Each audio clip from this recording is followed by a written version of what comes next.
Olá, aluno, tudo bem com você? Nesse momento, pessoal, nós iremos dar início aqui a mais uma aula da nossa disciplina de Bioquímica. Hoje nós iremos falar de duas biomoléculas extremamente importantes para o nosso organismo, que são os lipídios e as vitaminas. Primeiramente, nós iremos falar sobre os lipídios e posteriormente as vitaminas. Falando dos lipídios, às vezes vem aquele estigma, achar que o lipídio é ruim. Ah, tem um lipídio bom, tem um lipídio ruim. Às vezes a gente lembra só disso. E não é bem assim. O lipídio em si, ele é essencial para a constituição aí da nossa célula. Lembrando aí das nossas aulas aí sobre as biomembranas, pessoal. As nossas membranas, elas são constituídas principalmente de quê? De lipídios. Ela é formada por uma bicamada fosfolipídica. Então, ela é formada principalmente de lipídios. Então, se eu não tenho lipídios, eu não vou ter a formação de membranas. E se eu não tenho membranas, eu não vou ter células. E se eu não tenho células, eu não vou ter ser vivo. Olha a importância que é os lipídios. É claro que nós veremos na nossa aula várias outras funções que os lipídios terão em nossas células. Então, pessoal, já tirem esse estigma de achar que o lipídio é ruim, o lipídio é bom, a gordura é ruim. Na verdade, é claro que nós vamos ter a quantidade certa. Né? Lembrem-se dessa minha fala, que tudo em excesso com certeza levará a algum dano. Então, os lipídios da mesma forma, vitaminas da mesma forma, proteínas da mesma forma. Então, tudo na sua quantidade certa. Ok? Então, vamos iniciar. Os lipídios, eles são um grupo diverso aí de compostos chamados aí compostos orgânicos. Né? Nós temos os compostos inorgânicos, que é formado aí pela água e sais minerais, e nós temos os lipídios e outras biomoléculas que estão dentro dos compostos orgânicos. E ela tem certas características que nós veremos durante a nossa aula. Uma delas é que ela é insolúvel em água. Por quê? Porque a característica do lipídio é ele ser apolar. E a água, ela é polar. Na química, a gente entende isso como semelhante dissolve semelhante. Então, polar dissolve em polar. Como o lipídio é apolar, ele não vai conseguir se dissolver na água, que é polar. Já o lipídio, ele consegue se dissolver em solventes orgânicos que são apolares, né? Como acetona, vários tipos aí de solventes orgânicos vai conseguir, então, dissolver os meus lipídios. E ele vai ter funções também extremamente importantes para o meu organismo. Uma delas que a gente vai ver que é a função aí primordial aí dos lipídios é o armazenamento energético, né, por longos períodos. Né? Nós vimos na aula passada sobre os carboidratos. Ele é aquele armazenamento mais imediatista, né, de energia. É aquela energia que nós precisamos em um determinado momento, mais rápido, ele se quebra mais rápido. Já os lipídios não, eles são armazenamento de energia prolongado. Né? Então a gente vai ter ali os lipídios armazenados, eles vão se quebrar aos poucos, não de forma imediata como acontece nos carboidratos. Os lipídios também vão funcionar como cofatores enzimáticos, então certas reações vão acontecer só na presença de lipídios, de vitaminas que os lipídios vão ser precursores, que a gente vai ver mais na frente. Nós temos ele também como formador de grande massa das membranas biológicas. Então, as membranas, né, nós, seres humanos, animal, vegetal, e até mesmo vírus e bactérias, eles vão ter aí constituídos neles lipídios, né, formando as membranas desses seres. Nós vamos ter também a formação, os lipídios formando pigmentos, aí principalmente em plantas, né, beta-caroteno. A gente vai ver alguns pigmentos que os lipídios vão ser precursores. Eles também serão precursores de hormônios e serão também mensageiros secundários. Então, todas essas funções, algumas a gente vai ver aí durante essa aula. Certo, pessoal? Então, os lipídios, ele tem essa função de armazenamento. Eles vão estar armazenados em nosso organismo através dos adipócitos, que vão ser as células especializadas em armazenar os lipídios. E os lipídios, pessoal, a molécula mais simples dele é chamada de ácido graxo. Né? Por que ácido graxo? O graxo ele vem do espanhol, né, que significa gordura. Né? Então a gordura, né, a graxa, a gordura, são os nossos ácidos graxos, que nada mais é do que os ácidos carboxílicos. Né? Só muda aí a denominação, mas é a mesma coisa. E o primeiro ácido carboxílico encontrado foi o da manteiga, né? O ácido butílico, que do inglês significa butter, né? Por isso que ácido butílico. Então foi um dos primeiros aí, ácidos graxos encontrados, que é a mesma coisa que ácido carboxílico. Aí na definição fala que ácido graxo é um ácido carboxílico de cadeia hidrocarbonada, ou seja, formado por hidrogênio e carbonos, de 4 a 36 átomos de carbono nessa cadeia. Então é uma cadeia grande, né, bastante grande, onde a gente vai ter uma parte polar nessa cadeia, que é formada aí pelo grupo carboxila, e nós vamos ter a parte apolar, que é essa cadeia grande aí de carbonos. É uma cadeia grande de carbono, a gente diz que é uma cadeia apolar.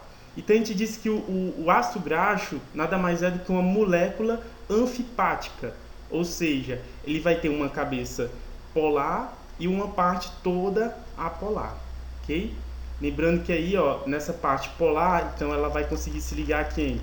A moléculas polares, como a água, por exemplo. Já essa parte apolar, a gente diz que ela é hidrofóbica, ou seja, ela tem aversão a moléculas polares, como a água, por exemplo, ok?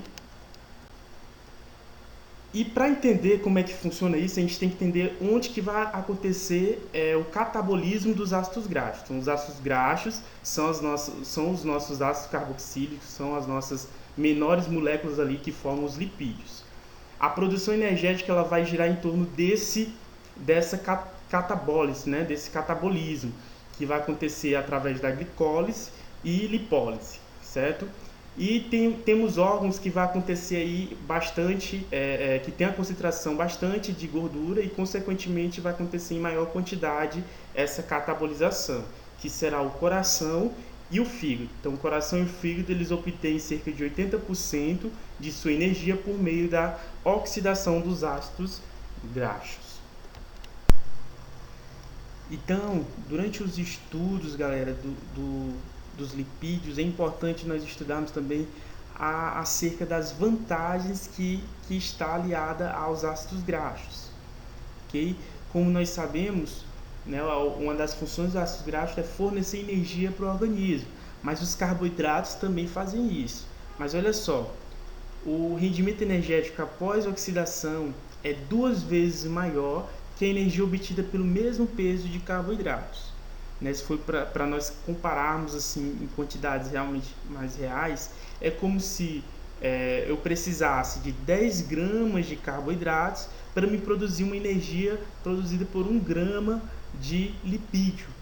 Né? Então eu precisaria de muito mais de carboidratos do que de lipídios, por exemplo. E por que isso acontece, pessoal?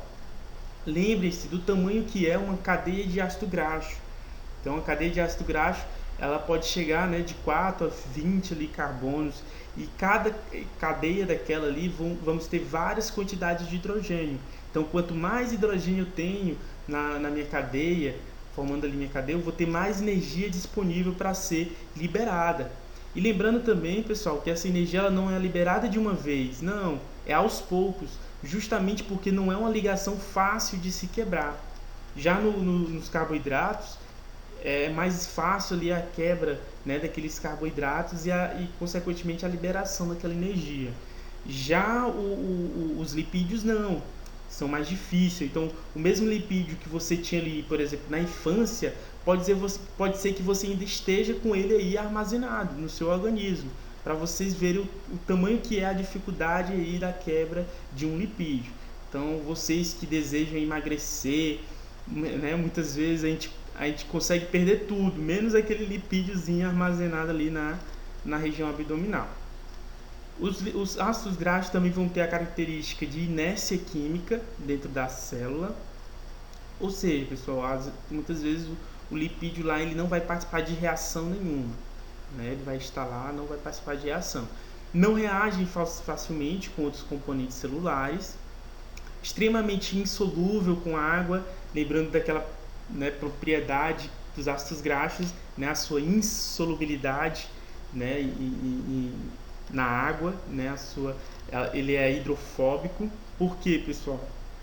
Justamente porque ele é apolar. Nossa água é polar. Então, apolar com polar, ele não dissolve, né? Semelhante dissolve semelhante. Então, apolar e polar não dissolve, ok? E nós temos a célula especializada, que já falando dela também, que é o adipócito. Então, o adipócito vai ser a célula especializada em armazenar, então, os nossos ácidos graxos, principalmente na forma de triacilgliceróis, que são os nossos triglicerídeos, ok? Então, basicamente, são essas vantagens que nós temos dos ácidos graxos no nosso organismo, certo? Então, os ácidos graxos, nós vamos ter 3 fontes aí desses ácidos graxos, que vai ser a gordura alimentar. Essa gordura, ela vai ser então armazenada na célula e vai ser mobilizada, né? A maioria dessas reações acontecem lá no fígado, não acontece fora deste órgão, ele acontece apenas no fígado. A gordura sintetizada em um órgão, como eu falei para vocês, é então exportada. Então, depois que ela é mobilizada, né, ali marcada por alguma apoproteína, ela vai então para o órgão especializado na síntese, seria, por exemplo, o fígado, e ele seria então, depois de metabolizado, exportado, né, para o restante aí do nosso organismo aí, né, no corrente sanguínea. Então, nós temos aí, os seres humanos usam 3 fontes de ácidos graxos, né, o tecido adiposo, onde vai armazenado, e o fígado faz a síntese a partir também dos carboidratos. Então, nós temos ele já armazenado aí no determinado órgão, por exemplo, no músculo, né, no coração, ele já está ali armazenado, ou o fígado faz a síntese, né, a partir dos carboidratos. Então, carboidratos também são fontes de ácido graxos, como eu falei também na aula passada. Ele também é fonte aí de gordura.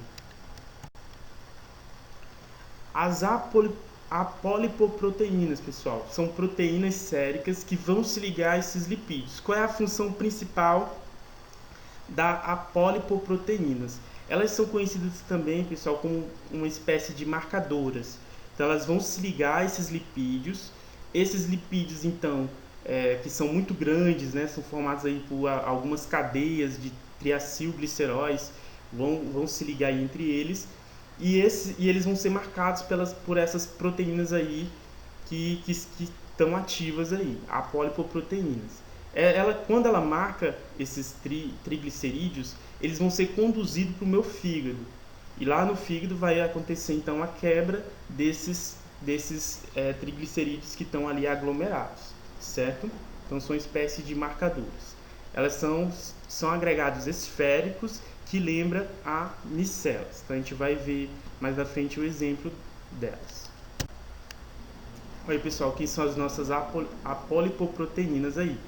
Né, nós temos aí o quilomicron, que é a nossa molécula maior de lipídio aí que vai se formar. Né? Nós temos os ácidos graxos. Dos ácidos graxos, eles vão se reunir, vão formar essa molécula aí gigante aí, chamada de quilomicron. Esse quilomicron, então, vai ter essa proteína aí especializada, principalmente a chamada APOC2, né, a APO2, apoproteína, né, C do tipo 2, que vai marcar essa célula e ela vai então para o fígado e vai se transformar em VLDL, e o VLDL posteriormente se transforma em LDL, ok? Sendo que o HDL ele é produzido naturalmente lá no nosso fígado, né, com estímulo aí também de gorduras, do consumo de gorduras insaturadas. Então, os ácidos graxos eles vão ter propriedades físicas influenciadas pelo comprimento e o grau de insaturação da cadeia hidrocarbonada. Então, nós temos aí, nesse exemplo C, vocês estão vendo um que é saturado, que é um ácido graxo chamado de saturado, então significa que ele não tem ligações duplas, ele é formado apenas por ligações simples. Então aí eles estão bem mais agregados, a ligação entre eles é bem mais forte, então o ponto de fusão e o ponto de ebulição nesses ácidos graxos também vai ser elevado. Então esses ácidos graxos aí, que são na sua forma saturada, em temperatura ambiente, por exemplo, eles vão estar na sua forma sólida, né? Eles vão estar na sua maioria na sua forma sólida em temperatura ambiente. Já no exemplo D que vocês estão vendo aí, nós temos exemplo de ácidos graxos em sua forma insaturada, ou seja, tem ligações duplas que formam aí essas ligações que são instáveis. Elas estão na sua forma aí instável. Então elas são facilmente quebradas, então a temperatura de ebulição e de fusão também vai mudar. Então, em temperatura ambiente, esses ácidos graxos insaturados, eles vão estar na sua forma líquida, ok? Então, nós temos aí a baixa solubilidade em água, vai depender então da cadeia desses hidrocarbonetos, né, e as orientações hidrofóbicas neles. Quanto maior a cadeia carbônica e menor o número de ligações duplas, né, ou seja, menos insaturação, maior será a sua insolubilidade. Esses carbonos aí que são extremamente cadeias grandes e não têm então ligações duplas, são saturados, então eles vão ter maior insolubilidade, não vão ser insolúveis na nossa corrente sanguínea. Então vão ficar aí mais tempo aí na corrente sanguínea, causando entupimento dos vasos, etc. Os nossos principais lipídios, pessoal, que nós estudamos aí, são os triacilgliceróis, né, os triglicerídeos. Tri vem realmente de 3. Acil é a denominação aí dos ácidos graxos. Então nós vamos ter 3 cadeias de ácidos graxos ligada a uma molécula de glicerol, ou triglicerol, porque originalmente ele era um triglicerol. Aí quando ele se ligou a 3 cadeias de ácidos graxos, ele ficou chamado de triacilglicerol. Células eucarióticas armazenam então os triglicerídeos, eles vão armazenar os lipídios na forma de triglicerídeo, certo? Em gotículas de gorduras ali no citoplasma. E serão esses triglicerídeos armazenados que serão nosso combustível metabólico, ok? As células especializadas, como já falei durante a aula, os adipócitos. Então, os adipócitos são essas células que vão ser capazes de armazenar essa gordura, né, esse lipídio, os triacilgliceróis, e eles estão presentes principalmente aí em vegetais. Os vegetais conseguem armazenar também os triglicerídeos, nós conseguimos armazenar também, certo? Também serão fonte aí de energia e precursores aí de certas moléculas, né, vitaminas, hormônios, etc. Então nós temos aí o triacilglicerol. Então as células armazenam os triglicerídeos e possuem então enzimas, como por exemplo as lipases. As lipases é que vão promover a hidrólise, né, a quebra dessas ligações ésteres, né, que a gente vai chamar de esterificação. E libera então os ácidos graxos, que serão nosso combustível. Então o triglicerídeo está lá armazenado, aí vai vir então as nossas enzimas, que são produzidas principalmente no pâncreas, chamada de lipase, e vai lá e faz a hidrólise das ligações, liberando então os ácidos graxos, que serão nosso combustível. Outro tipo de lipídio também extremamente importante que nós precisamos são os lipídios esteróis. São tipos de lipídios presentes na maioria das membranas biológicas. Pessoal, vocês lembram da nossa aula aí bem inicial aí de bioquímica, onde nós falamos das biomembranas?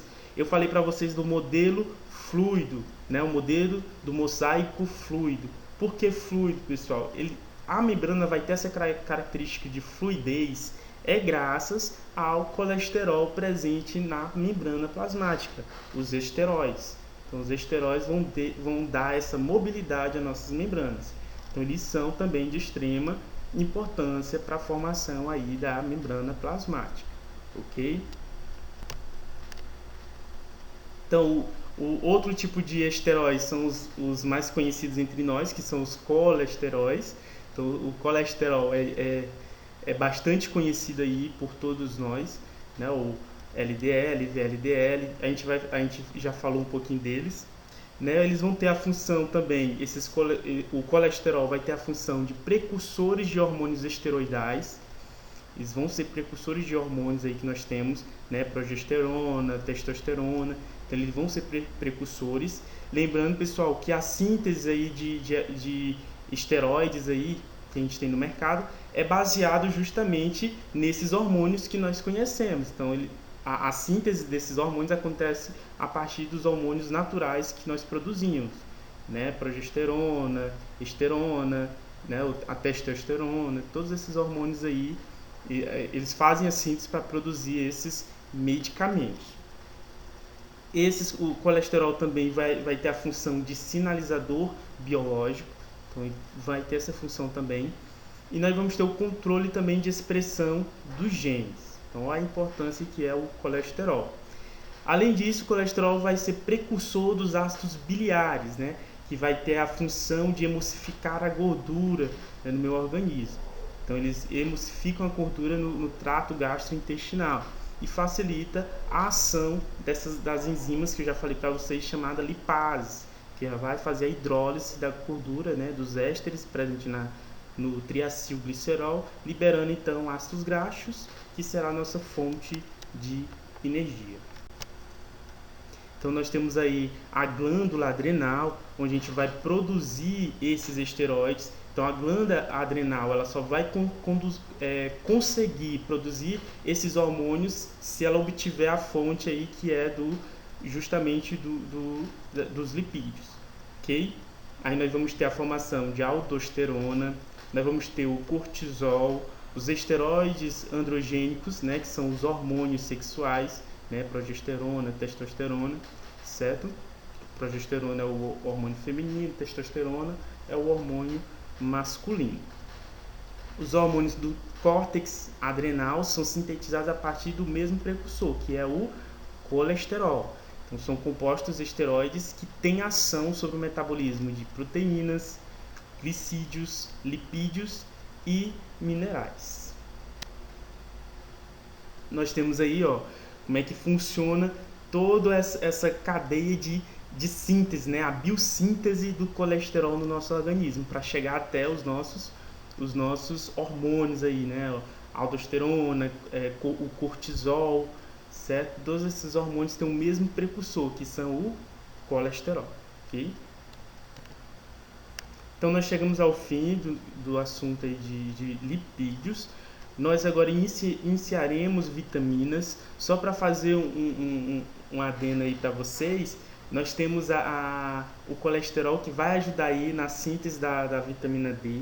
Então os lipídios vai ajudar aí nessa vitamina. Então é extremamente importante aí os lipídios também para isso, ok? A formação aí da vitamina A também vai precisar aí do caroteno, né? Então vai ter também o lipídio vai também ajudar aí na formação da vitamina A, né? Do uso dela no nosso organismo. Então, só fazendo um adendo mesmo, então agora nós iniciaremos nosso estudo sobre as vitaminas. Então as vitaminas são micronutrientes essenciais na nossa dieta.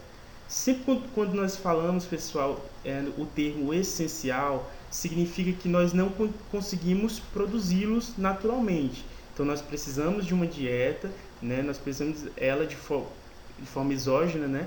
No nosso organismo, para que nosso organismo consiga fazer sínteses, outras atividades. Então, como diz aí, ó, não são sintetizadas no organismo humano, ou são em velocidades extremamente baixas.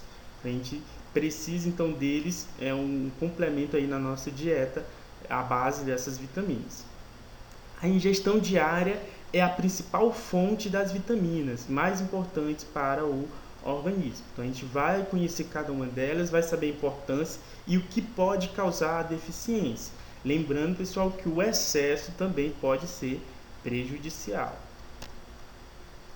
Então, algumas situações onde se tem a diminuição vitamínica no organismo. Quando nós temos uma dieta inadequada, às vezes a pessoa fala, tô com deficiência de vitamina A. Aí vai lá e ingere vários alimentos que tem apenas aquela vitamina A. Não é bem assim. Nossa dieta ela deve ser equilibrada. Você deve ingerir todo tipo de vitamina, gorduras, tudo que é necessário para o nosso organismo. Se falta vitamina, se falta gordura, se falta proteína, tudo isso vai acarretar em um prejuízo para você. Então, sempre a dieta deve ser equilibrada com todas as moléculas que necessitamos do nosso organismo. Água, sais minerais, proteínas, aminoácidos, lipídios, vitaminas, certo? Nós temos também a absorção deficiente. Essa absorção aí, às vezes, ela é da própria pessoa, às vezes é por conta, por exemplo, certas vitaminas elas são absorvidas apenas na presença, por exemplo, de uma certa acidez no estômago, então precisa você estar alimentado para ingerir aquela vitamina e ela conseguir ser absorvida no seu organismo. Então tem também essa questão. Então, para ela ser absorvida, precisa então de um certo ambiente ali no seu estômago, né, na acidez estomacal. A utilização insuficiente, às vezes a gente utiliza ela de forma insuficiente, não a quantidade certa. Lembrando também que não adianta ingerir várias quantidades daquela mesma vitamina, porque o organismo muitas vezes consegue absorver só um tanto, né? Às vezes a pessoa, vou comprar 2 gramas de vitamina C. Aqueles 2 gramas o organismo não vai conseguir absorver os 2 gramas. Então, a maior parte daquela vitamina que você está ingerindo, ela vai ser excretada na sua urina. Por isso que às vezes a urina vai mudar ali de cor, porque ela está sendo excretada, aquela vitamina, não está sendo absorvida. Então o organismo vai conseguir absorver apenas uma quantidade ali suficiente e o restante ele excreta, ok? A necessidade, às vezes aumentada, então você já tem uma utilização insuficiente e aquela necessidade está aumentada. Por exemplo, você precisa ali de uma quantidade grande de vitamina D e você não ingere alimentos que têm fonte de vitamina D, não vai ao sol, então tudo isso pode diminuir ainda mais a quantidade de vitamina D no seu organismo. Então, além de você não tomar alimentação adequada, você ainda não se expõe ao sol para aquela vitamina ser ativada. Então, tudo isso vai acarretar essa diminuição vitamínica no organismo. Nós temos também o aumento da velocidade de excreção, então aí já é um problema em relação ao nosso órgão, os rins, né? Uma deficiência renal, ou a excreção está muito rápida, ou está com dificuldade em absorver aquela vitamina para o organismo, ou seja, ela facilmente é excretada, né? E nós sabemos que certas vitaminas elas têm que ser reabsorvidas, então acontece isso também. Nós temos aí também a ingestão de suplementação em jejum. Então, como eu falei para vocês, às vezes a suplementação em jejum diminui aí o organismo absorver aquela vitamina, principalmente se ela ter caráter aí lipossolúvel ou ter um caráter aí hidrossolúvel. Então vai depender muito da característica da minha vitamina, ok? Então elas são um grupo de substâncias heterogêneas, então elas podem estar ali associadas a ácidos, a álcoois, a aldeídos, bases nitrogenadas. Então elas têm uma ampla aí variedade de substâncias, de grupos que ela pode estar associada. Funções, ela vai ter funções específicas no organismo, vão participar de reações metabólicas vitais, serão classificadas de acordo com suas funções, terão eficiência em pequenas quantidades e são essencial para o metabolismo. Lembrando que nós teremos uma aula de metabolismo, de bioenergética, então com certeza nós precisaremos do conhecimento dessas vitaminas para essa aula também. Então pessoal, a primeira vitamina que nós iremos iniciar nosso estudo aí delas é a vitamina A. A vitamina A, que também é conhecida como retinol, né? Na verdade a vitamina A vai ter alguns sinônimos que vai estar relacionado a ela, que é o retinol, retinal, ácido retinóico. E essa vitamina ela vai ser extremamente importante porque ela vai atuar contra o envelhecimento. Então ela também vai servir como antioxidante importantíssimo no nosso organismo. Essa vitamina, por esse motivo, ela é extremamente estudada pela indústria farmacêutica na produção de cremes, né, de produtos de beleza para evitar justamente o envelhecimento de certos tecidos, ok? Então a vitamina A, como outras vitaminas que nós veremos durante a disciplina, durante essa aula, vai atuar também como antioxidante. Então não é apenas a vitamina A, vamos ter outras vitaminas também. Sua provitamina é o beta-caroteno. Lembrando das nossas aulas de lipídios, o beta-caroteno é um tipo de lipídio. Então esse lipídio aí, o beta-caroteno, vai ser o precursor aí da nossa vitamina A. Olha a importância aí, mais uma vez, dos lipídios. E o beta-caroteno é a forma inativa, então, dessa vitamina, que após transformação, ela vai se chamar, então, de retinol. E sua forma ativa, vamos chamar de ácido retinóico, ok?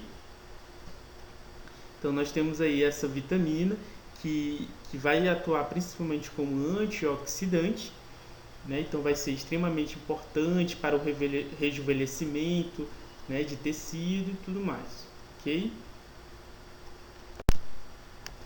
Então, para virar retinol, o beta-caroteno será convertido em transretinol.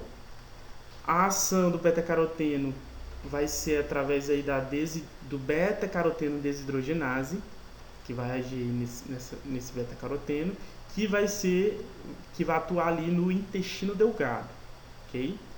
No heterócito, que são as células que fazem parte ali do intestino, transforma-se então retinol em ácido retinóico, que é a forma ativa, ok?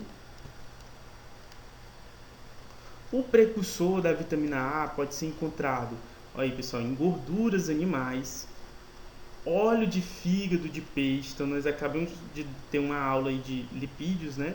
Então a fonte aí do precursor da vitamina A, que é o beta-caroteno, nada mais é do que gordura, né? A base dele é gordura. Então a origem dele é o lipídio. Ele precisa do lipídio para me formar então o beta-caroteno, os carotenoides, né? Então ele vai ter origem no fígado, leite, queijo, manteiga, ovos, pêssego, abricó, batata doce, cenoura, tomates e vegetais verdes escuros. Todos eles vão ter aí o precursor da vitamina A, que é o caroteno, né? Beta-caroteno. No fígado ela pode estar armazenada como palmitato de retinol. Ele vai estar armazenado nessa forma, já no ponto de ser transformado em ácido retinóico. A vitamina A, então, é importante entender e lembrar que, devido à sua lipossolubilidade, ela é uma vitamina que vai precisar então de gorduras para o seu transporte, né, das lipoproteínas, aquelas que nós já estudamos em lipídios, que é a LDL, VLDL, quilomicrons. Então a provitamina A, que é a forma inativa, ela é absorvida no intestino na presença de bile e de lipase e será transportada até o fígado com a ajuda dos quilomicrons. Os quilomicrons levam o precursor então, né, da vitamina A até o fígado, ok? Onde vai fazer a síntese final, certo? Então ela precisa aí da presença, né, de certas gorduras para que aconteça então esse transporte. E ela então aconteça a sua transformação na sua forma ativa. A vitamina A é útil para quê? Ela mantém a integridade das células epiteliais, né, das mucosas, que também é formada por células epiteliais. Ela vai ser importante para o crescimento e diferenciação celular, secreção mucosa e da lactação, durante a lactação. Isso é importante eu ter a vitamina A. Reprodução e função do sistema imunológico, crescimento normal, e vai ser importante também para a visão noturna. Ela vai atuar ali no funcionamento da retina. Então, a gente vai ter um quadro clínico em pessoas que têm deficiência dessa vitamina A, que seria a cegueira noturna. Então, a cegueira noturna, pessoal, ela é provocada pela deficiência de vitamina A. Então, pessoas que têm pouca vitamina A ou pouco suplemento dessa vitamina no organismo, ela vai ter a chamada cegueira noturna. Não vai conseguir ver durante a noite, né? Ela vai ficar totalmente cega, totalmente desnorteada. Ok? Olha aí, pessoal, a visão noturna. Então, se a vitamina A afeta o crescimento e a diferenciação de células epiteliais, sua deficiência vai alterar a córnea, que é formada por essas células, produzindo então uma opacidade, né, vai se tornar mais opaco, e o amolecimento dessa córnea, levando à ceratinização progressiva da córnea e possivelmente uma cegueira permanente. Então, de uma cegueira noturna, ela pode vir a se tornar uma cegueira permanente. Ok? Certo, pessoal, falamos da vitamina A, agora vamos adentrar e falar da vitamina D, a vitamina D3, né, o calciferol. Então, o calciferol é extremamente importante, né, para a formação óssea, todos nós conhecemos, principalmente quando estamos ali no balcão da farmácia, as pessoas perguntam acerca dessa vitamina, de suplementação, né? Essa vitamina, hoje, a gente dispensa muito dos medicamentos baseado em receitas, ou seja, por prescrição. Então, os médicos hoje prescrevem muito essa vitamina. E ela é uma vitamina lipossolúvel, ou seja, é interessante que a pessoa não esteja ali em jejum quando estiver tomando, porque vai precisar de uma quantidade de gordura para ela ser transportada, certo? E para o local de síntese dela. Ela é derivada também de compostos esteroides. Olha o lipídio entrando de novo aí para a nossa aula de vitaminas. Olha a importância que é os lipídios. E ela pode ser encontrada no leite, certo, pessoal? Às vezes a gente pensa que o leite é onde tem a maior quantidade de vitamina D. Às vezes não, mas ela pode ser encontrada no leite. Existe sobre duas formas. Nós temos a vitamina D2, chamada também de ergocalciferol, e a vitamina D3, chamada de colecalciferol. A D2, a fonte dele é vegetais, e a D3 vem nos óleos de fígado de peixe, laticínios e gema de ovo. A vitamina D3, ela pode ser produzida na pele quando exposta a radiações ultravioletas. Então, ela vai estar na sua forma inativa e vai se transformar na sua forma ativa, que é o calciferol, né, através aí da exposição a raios ultravioletas. E ela é essencial para a formação apropriada do esqueleto, né, a formação óssea, e para a homeostase mineral. E pessoal, então acontece muito nas mulheres que em certa idade elas já devem começar aí a suplementação de vitamina D. Por quê, pessoal? Porque as mulheres, quando chegam numa certa idade, principalmente depois dos 50 anos, elas começam a ter um processo chamado de menopausa. A menopausa, pessoal, ela vai atuar ali numa desregulação hormonal. E essa desregulação hormonal vai dificultar aí a produção de vitamina D, a ativação de vitamina D. Mesmo aquela mulher se expondo ao sol e tudo mais, vai dificultar isso. Então, quando a mulher chega numa certa idade, ali a partir dos 40 anos, já começa-se a pensar em uma suplementação de vitamina D. É claro que não se pode fazer automedicação, então a vitamina D deve ser feita através do acompanhamento do médico. Então o médico vai lá, analisa o caso, né, vê se já está perto ali da menopausa e ele vai então indicar para você a vitamina D, ok? A vitamina D, né, nos rins, a vitamina D ativa ajuda na facilitação da absorção de cálcio no intestino e facilita a formação normal dos ossos. Então a vitamina D, quando ativa, né, o calciferol, ele vai ajudar nessa facilidade aí de absorção do cálcio pelo intestino. Então é o intestino que faz a absorção do cálcio. Então a vitamina D vai aí ajudar a absorção de cálcio no intestino, onde eu vou precisar lá na calcificação, né, dos meus ossos e tudo mais. Quando há deficiência de vitamina D, qual é a doença que eu vou ter? Possivelmente uma doença óssea, porque o cálcio que ia ser facilitado agora vai ser dificultado a sua entrada pelo intestino, pois não existe mais a deposição de minerais e vitaminas nos ossos, enfraquecendo então esses ossos. Aí nós vamos ter aí os casos de osteoporose, etc. Doença óssea então também pode ocorrer na falta de luz, né? Pessoas que não têm o costume de ir se expor ao sol, ou dieta inadequada. Então os excessos também podem prejudicar, pessoal, não apenas a falta. mas o excesso também pode atuar aí em algumas doenças. O consumo excessivo de vitamina D durante meses pode gerar intoxicação.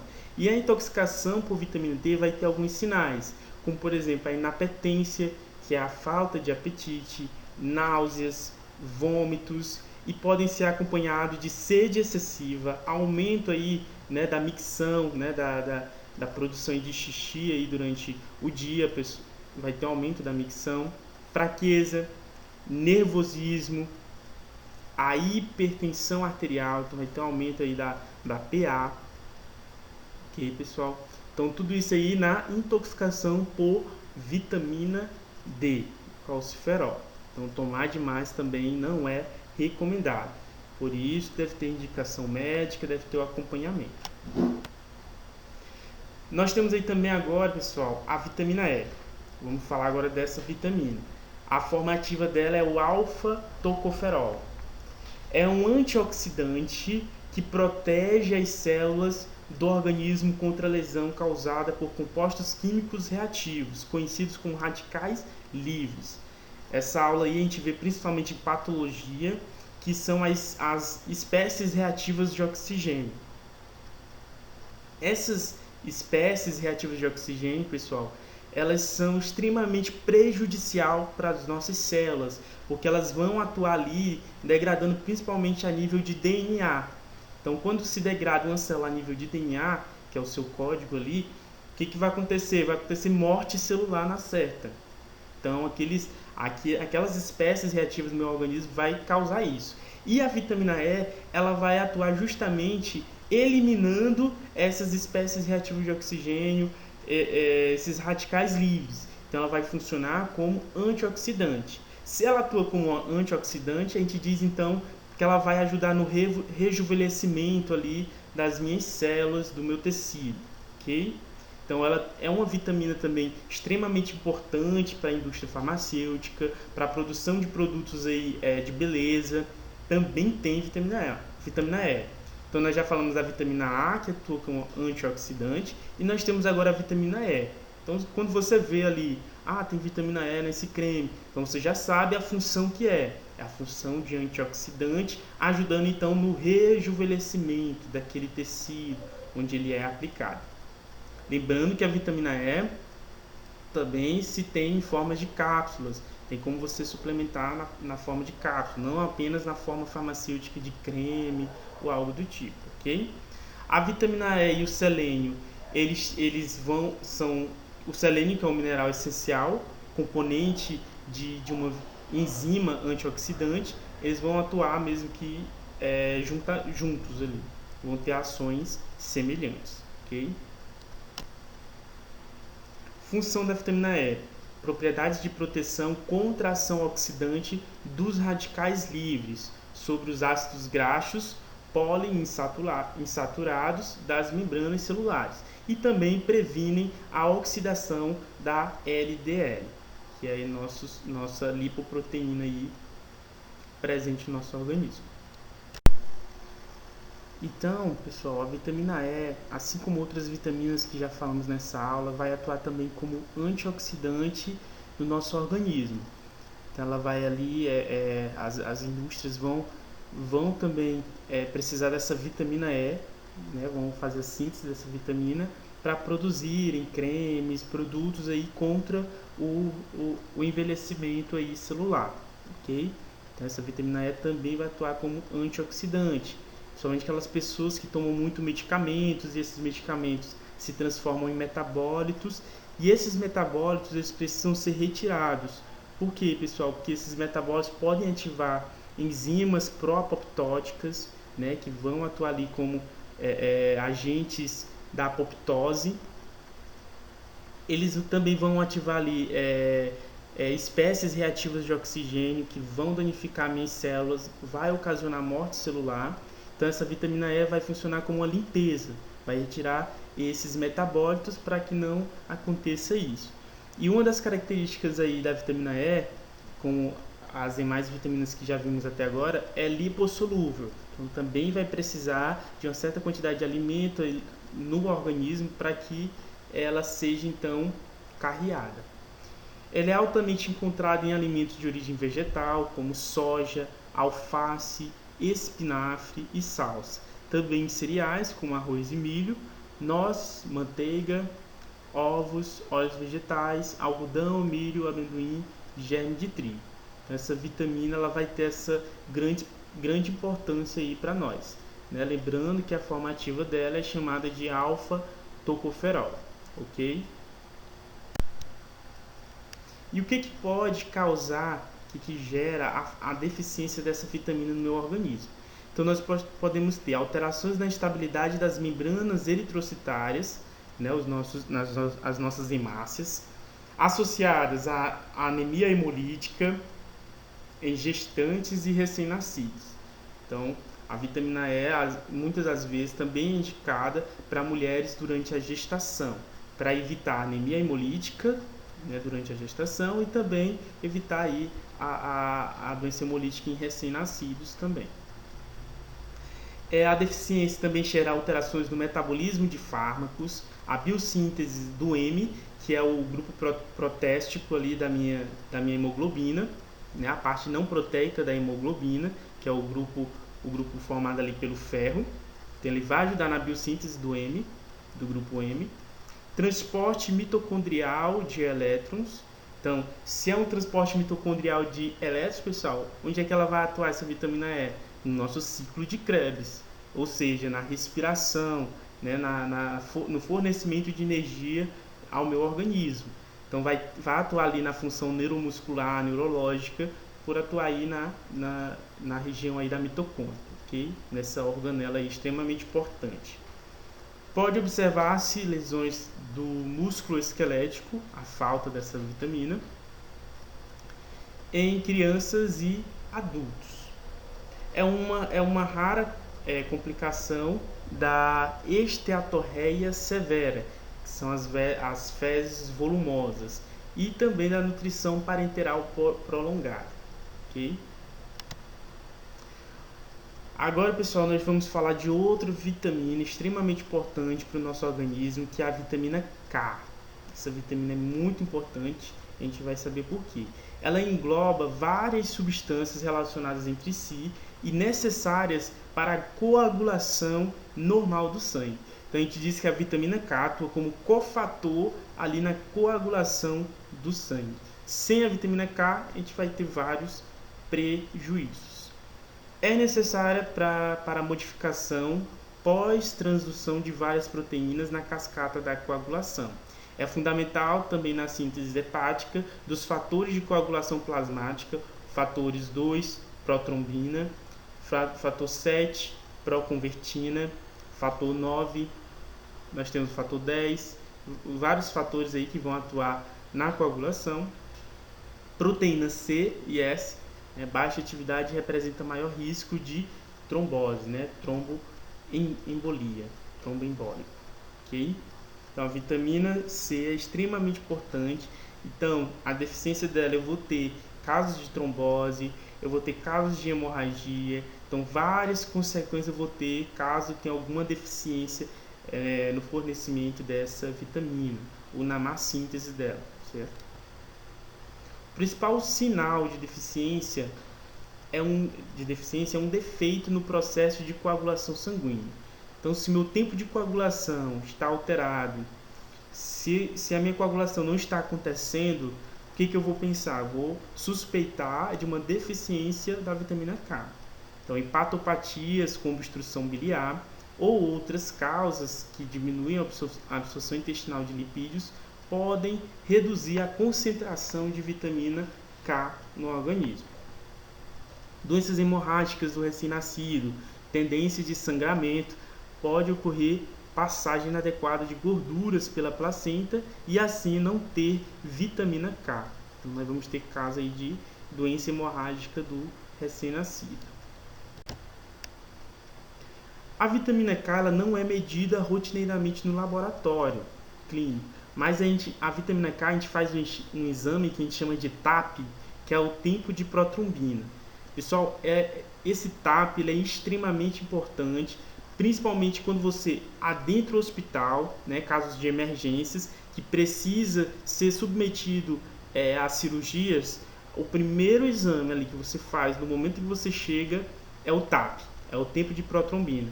Porque se você tiver o tempo de protrombina alterado, o médico já não pode chegar e fazer de qualquer jeito aquela cirurgia, porque pode haver uma hemorragia e uma complicação ali durante o procedimento. Então, o primeiro exame que é feito ali é o tempo de protrombina, que é o TAP, o indicador então do status da vitamina K. É claro que é uma forma, não é uma forma quantitativa, é mais uma forma qualitativa. A gente analisa ali o tempo que acontece ali a coagulação. Certo. Falamos então da vitamina K. Agora vamos adentrar, não vamos falar de todos do complexo B, mas vamos falar aí sobre alguns. Um deles é a tiamina, a vitamina B1. Essa vitamina ela já não é lipossolúvel, ela é hidrossolúvel. Ela é encontrada em alimentos, sobretudo em vísceras aí, né, de alguns animais, gema de ovo, leveduras, nozes, leites e cereais. É rapidamente absorvida no duodeno, que é a parte inicial do nosso intestino, e na presença de ácido fólico e excretada na urina. Então a gente precisa a vitamina B1, né, e ácido fólico ajuda essa vitamina a ser absorvida, a vitamina B1. E ela é excretada também na urina. Essa vitamina ela atua como enzima na descarboxilação da alfa-cetoacidose. Então ela vai se ligar ao ciclo glicolítico ao ciclo do ácido cítrico, que é o ciclo de Krebs, e ativa o sistema de guanilato ciclase de monosfosfato de guanosina cíclica, decomposição então de glicose e energia. Então a tiamina ela vai ajudar na decomposição da glicose, ok?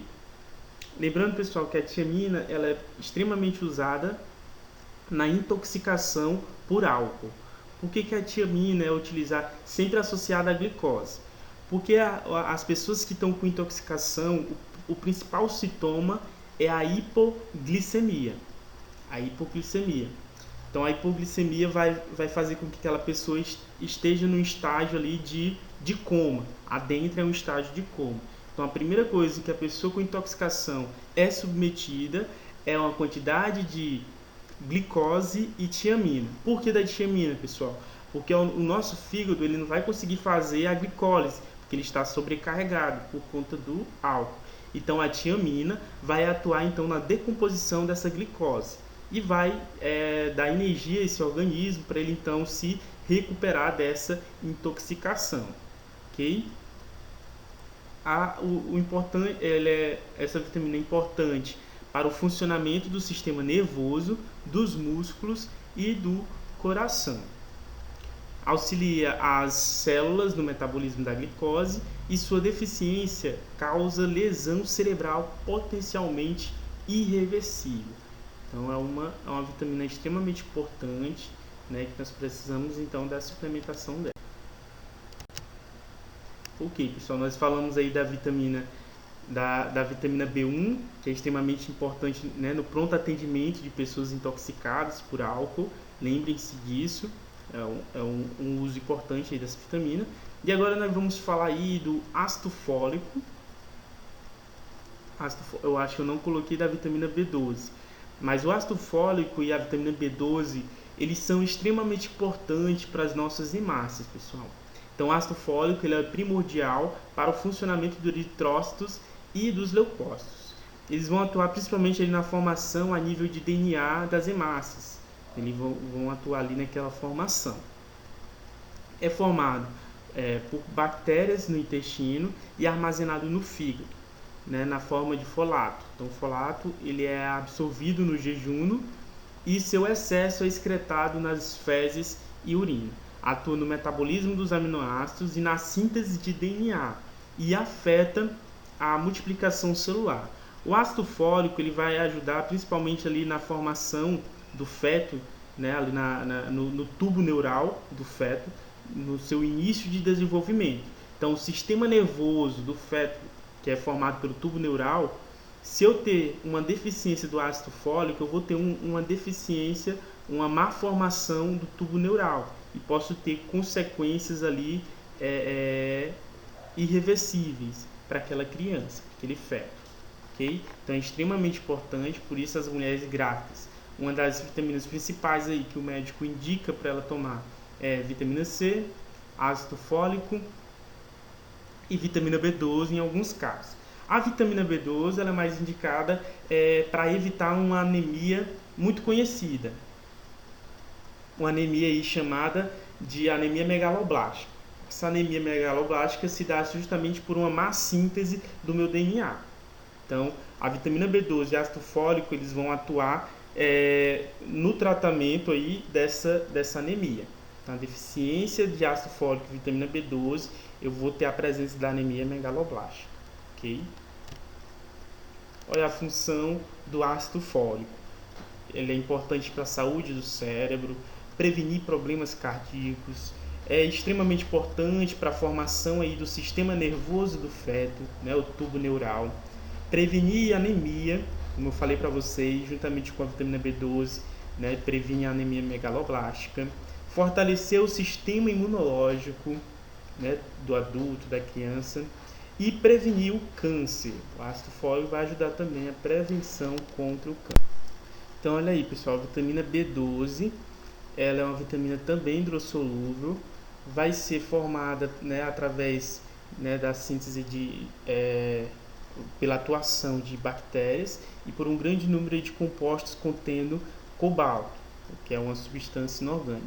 Ela vai ser obtida a partir de fontes animais na dieta, como o fígado, né, ela está presente ali no fígado. E ela participa como coenzima nas reações enzimáticas necessárias para a formação das hemácias no processo chamado de hematopoiese, na função neural, no metabolismo do ácido fólico, então ácido fólico e vitamina B12 atuam em conjunto, e na síntese adequada de DNA. Então a vitamina B12 ela atua a nível de DNA. Então se eu tenho uma dificuldade na síntese de DNA, consequentemente eu vou ter ali uma deficiência ali na formação do meu núcleo, certo? E no metabolismo dos ácidos graxos. Então uma das principais consequências aí da vitamina B12 e também do ácido fólico seria, né, a anemia megaloblástica, onde a gente vai ter ali um aumento das hemácias por conta dessa má síntese do DNA, ok? Basicamente é isso sobre a vitamina B12, que ela vai ter a sua forma aí chamada de cianobalamina. Outra vitamina bastante importante para o nosso organismo é a vitamina C, também conhecida como ácido ascórbico. O ácido ascórbico ele vai atuar como coenzima e como agente redutor e antioxidante. Então, já falamos da vitamina A, já falamos da vitamina E e agora a vitamina C, pessoal. A vitamina C também é um antioxidante natural, extremamente importante. Então a indústria farmacêutica também vai utilizar a vitamina C para fabricar esses produtos de beleza que ajudam aí o rejuvenescimento da pele, né? Ele vai ajudar também na questão da construção do colágeno, pessoal, a vitamina C, que a gente vai ver direitinho essas características. Então é extremamente aí importante essa vitamina. É encontrada em plantas superiores, especialmente frutas cítricas, acerola, caqui. Lembrando que não apenas no fruto, viu, pessoal, da acerola. A folha da acerola também temos vitamina C.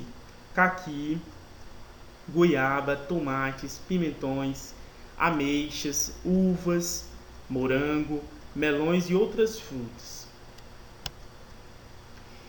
Então o ácido ascórbico vai participar na biossíntese do colágeno, como eu bem disse para vocês. Então a síntese do colágeno vai precisar da presença da vitamina C. Então a deficiência dela, a gente vai ver mais na frente, vai atuar em uma doença, certo? O surgimento aí de uma doença. Ela vai ajudar na integralidade dos meus capilares, vai ajudar na cicatrização, na absorção intestinal do ferro. Então o ferro inorgânico que é necessário ali na nossa hematopoiese, na formação das nossas hemácias, né, no grupo M, o grupo prostético da nossa hemoglobina, eu vou precisar do ferro. Se eu tiver ausência do ferro, eu vou ter outra doença aí, chamada de anemia ferropriva, que é o organismo que está privado aí de ferro no organismo e não consegue então, as hemácias não conseguem então formar esse grupo especial, grupo M. Então vou ter aí a anemia ferropriva. Então eu vou precisar da vitamina C para quando eu suplementar o ferro, né, por conta de alguma deficiência do ferro, ele conseguir ser absorvido. Né? O ferro está ali presente principalmente no feijão, então ele precisa ali da vitamina C para que o organismo consiga absorver aquela quantidade de ferro necessária. Ele vai atuar também na degradação da tirosina, na formação dos ácidos biliares que farão a emulsificação, né, da gordura no meu organismo. Vão atuar no metabolismo microsomal de fármacos, então a biossíntese dos fármacos eu vou precisar da vitamina C, na síntese de adrenalina e esteroides anti-inflamatórios, ok? O ácido ascórbico então vai ser um ótimo antioxidante humano. Ele vai atuar ali na transferência de íons de hidrogênio e na regulação dos potenciais de oxirredução intracelular. Então, se ele atua na transferência de hidrogênio, então é porque ele atua a nível mitocondrial. Ele vai atuar ali nas mitocôndrias, principalmente durante o ciclo de Krebs, que é o ciclo que vai fornecer energia para o nosso organismo. Okay? A deficiência de ácido ascórbico vai provocar uma doença chamada de escorbuto, que é uma síntese defeituosa do colágeno. Se eu tenho a deficiência de vitamina C, não vai acontecer então a formação adequada de colágeno, a síntese adequada de colágeno, e eu vou ter então o surgimento dessa doença. Essa doença ela é comum nos idosos ou em doentes crônicos, alcoolistas e usuários de dietas deficientes dessa vitamina, a vitamina C. A primeira vez que essa doença foi encontrada foi em pessoas que faziam viagens ali durante muitos anos, durante muito tempo, na verdade, em navios negreiros, né, nos tombeiros, né, chamados tombeiros. Então elas viajavam ali durante dias, às vezes chegava até anos, viajando ali em alto mar, e não tinha então a presença de vitaminas, né, de alimentos adequados durante aquela viagem. E aquelas pessoas começaram então a ter a gengiva, a boca com várias sequelas, certo? Então ali foi o primeiro contato que se teve dessa doença, o escorbuto. Né? Se você quiser ver fotos, né, de pessoas com essa doença, basta colocar ali no Google que você vai ver várias fotos de pessoas com a gengiva danificada, sem dentes, pessoas mesmo bastante sequeladas mesmo em relação a essa doença. Ok, pessoal? Então, nós chegamos ao fim de mais uma aula de bioquímica. Espero que vocês tenham compreendido. Essa foi uma aula bastante longa, cheia de detalhes. Então, é uma aula que você precisa anotar, precisa ver quais foram as suas dúvidas, né, escrever direitinho para depois na nossa aula online a gente possa tirar todas essas dúvidas. Viu, pessoal? Espero que vocês tenham compreendido. Não é um assunto fácil. Caso você queira aprofundar, pode ficar à vontade, né? Temos aí vários conteúdos aí na internet para te auxiliar, ok? Muito obrigado pela sua atenção. Até a próxima. Fiquem com Deus.